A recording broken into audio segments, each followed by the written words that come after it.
A few episodes ago, I was going to talk about soil amendments, and I thought I would do an episode on amendments, but there are so many that I think I will do a series on amendments.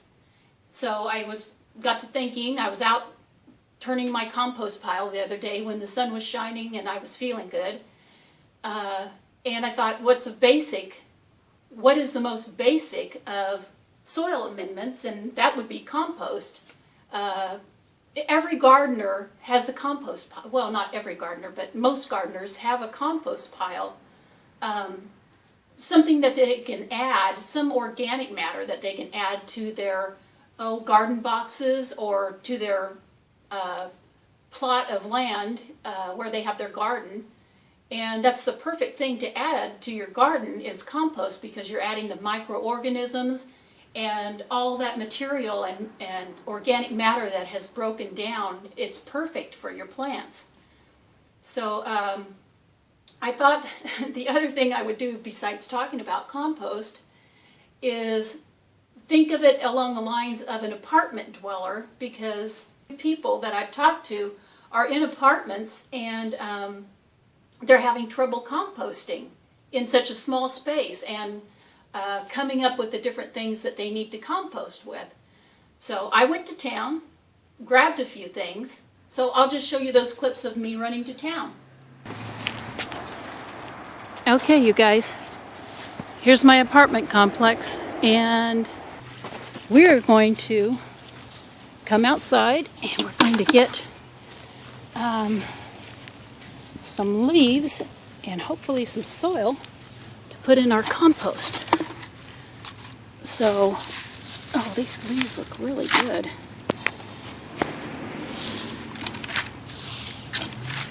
I want to get a bunch of brush,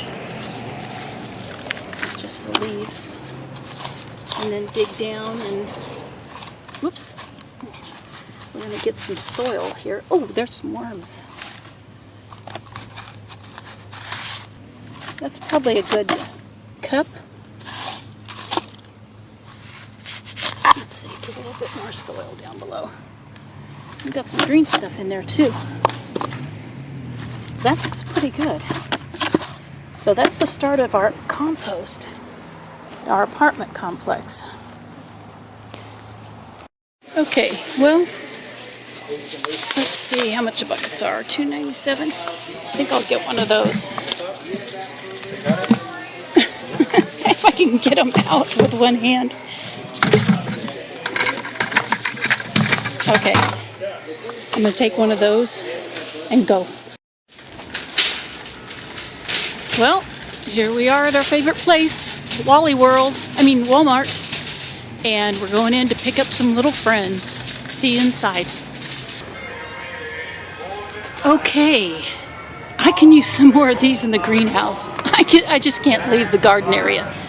$2 today for some trays to put plants on. I could use a couple more of those. Okay, let's go in and get our little guys.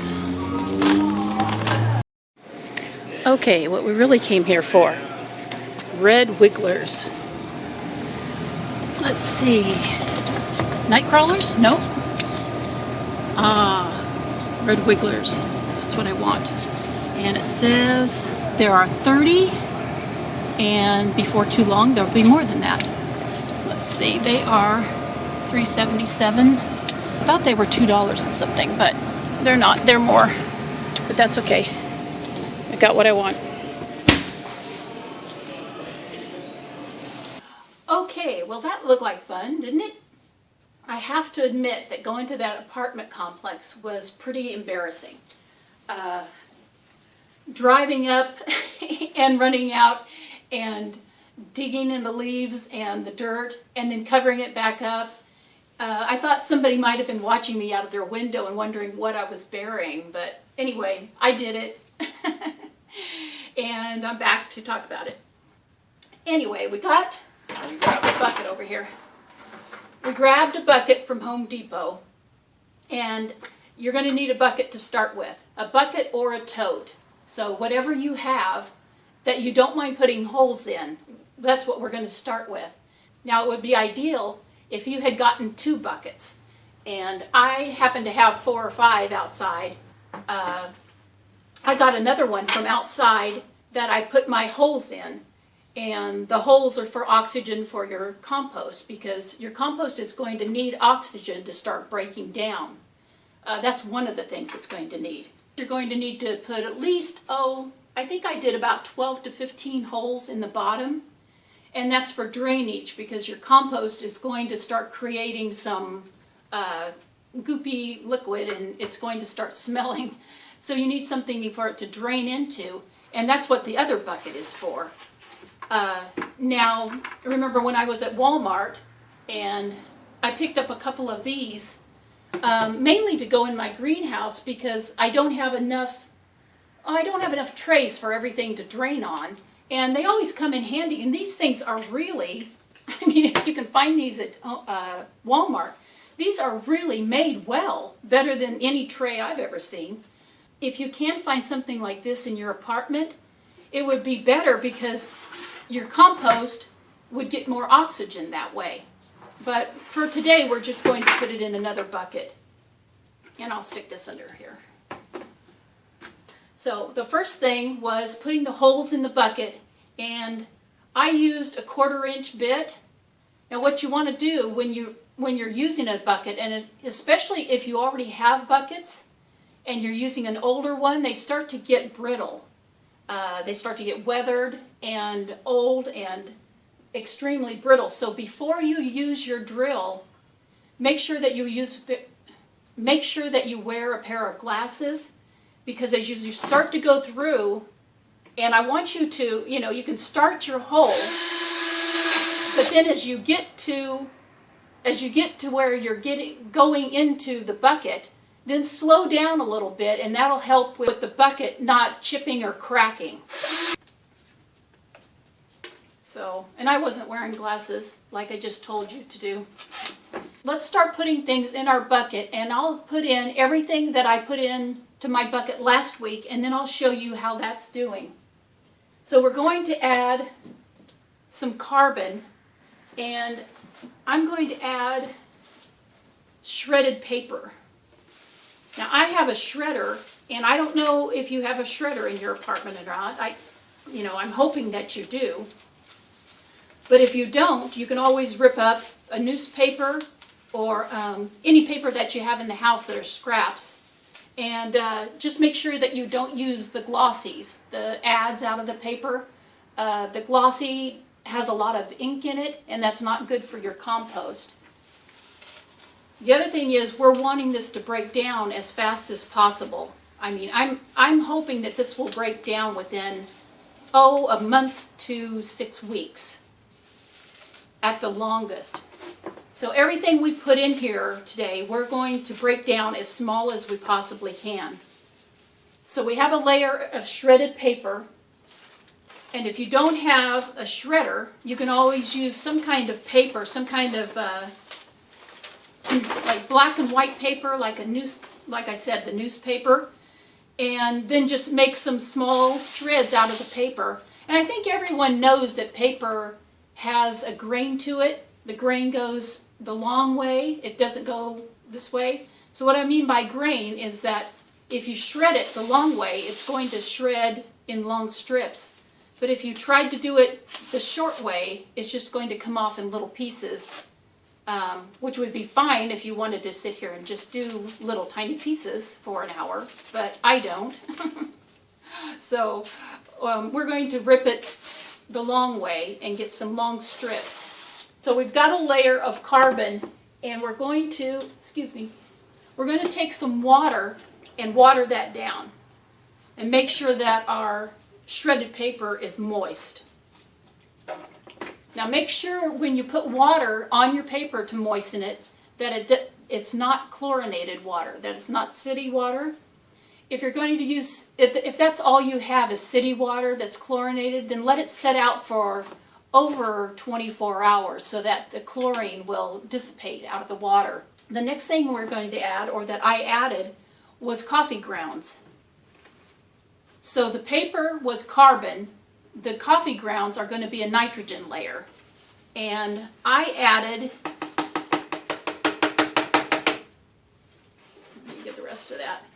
So I added, I believe that was 4 pots of coffee. And I wasn't going to put the filters in here because they don't break down as fast. So if you take your coffee filters and you kind of scrunch them up, and then you can twist the end off. I'm not very strong today. You can twist the ends off of the coffee filter, and you can get it pretty small, so it'll start breaking up. So go ahead and mix the coffee grounds with your newspaper or your shredded paper. Now a lot of people like to do layers in compost, and we're going to layer this, but then we're going to mix it up so it gets oxygen to it. So the other thing we're going to add is grass clippings. That's another nitrogen or green component to your compost. And I didn't get a lot of grass clippings. Over at the apartment, I didn't want to stop and start cutting the grass too. When I got home, I got a pair of scissors and I went out and I just cut some grass and put it in the cup.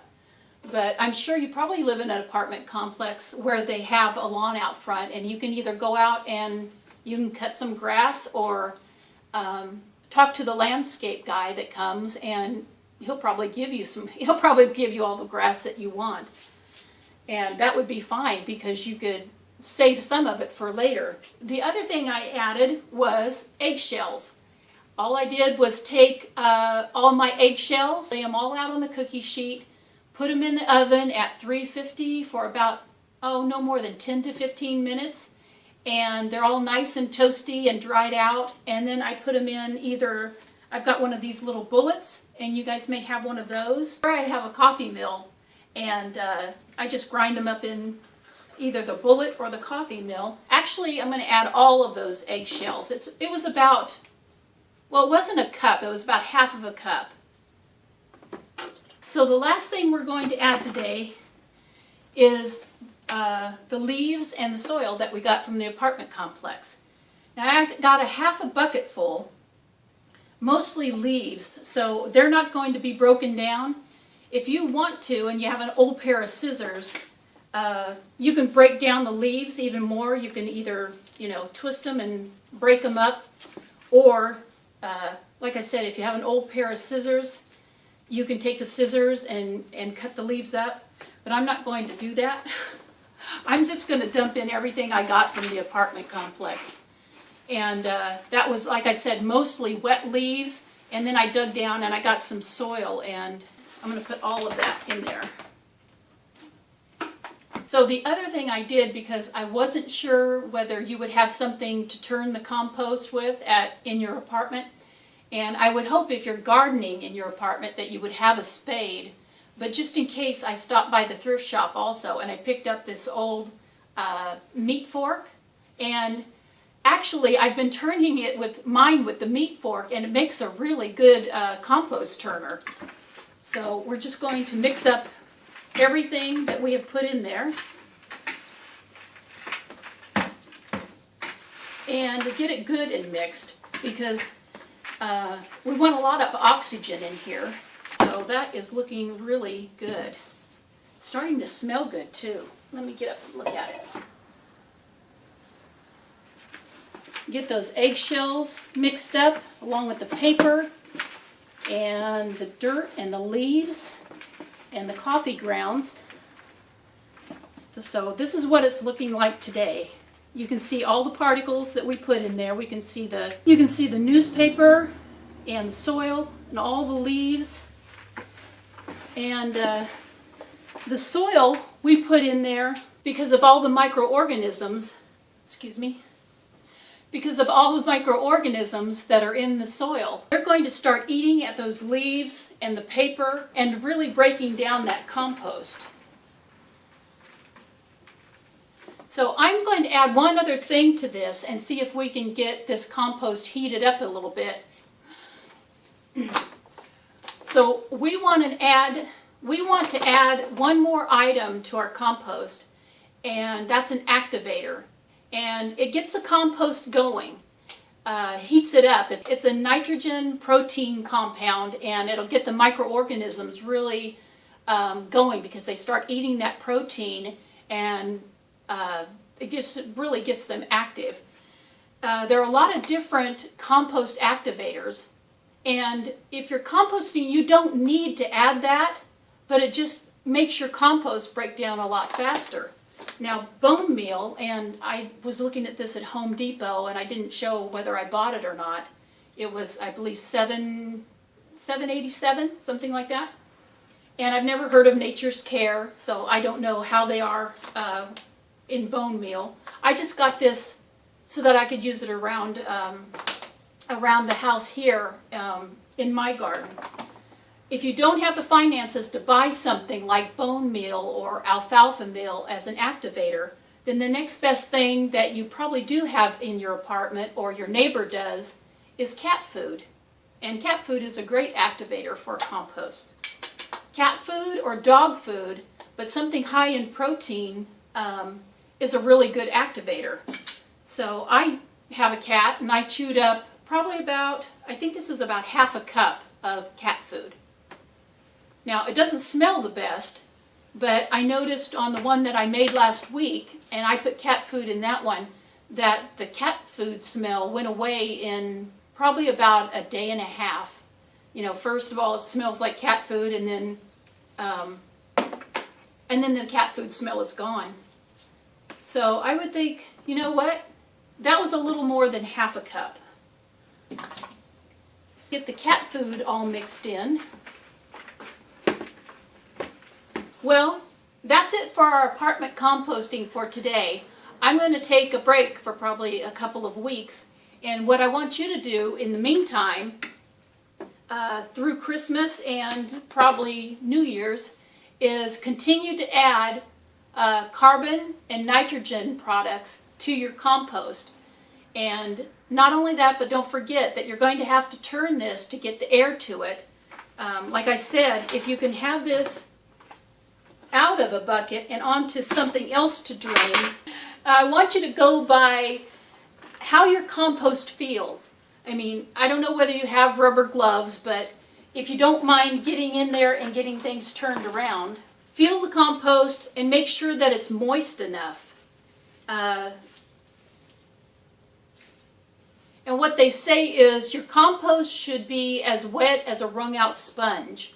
So if I can take this and, oh, I got a few drops of water out of it, but that's pretty much the consistency of a wrung out sponge. So as you add your carbon products to it that are dry, you're going to have to add water also.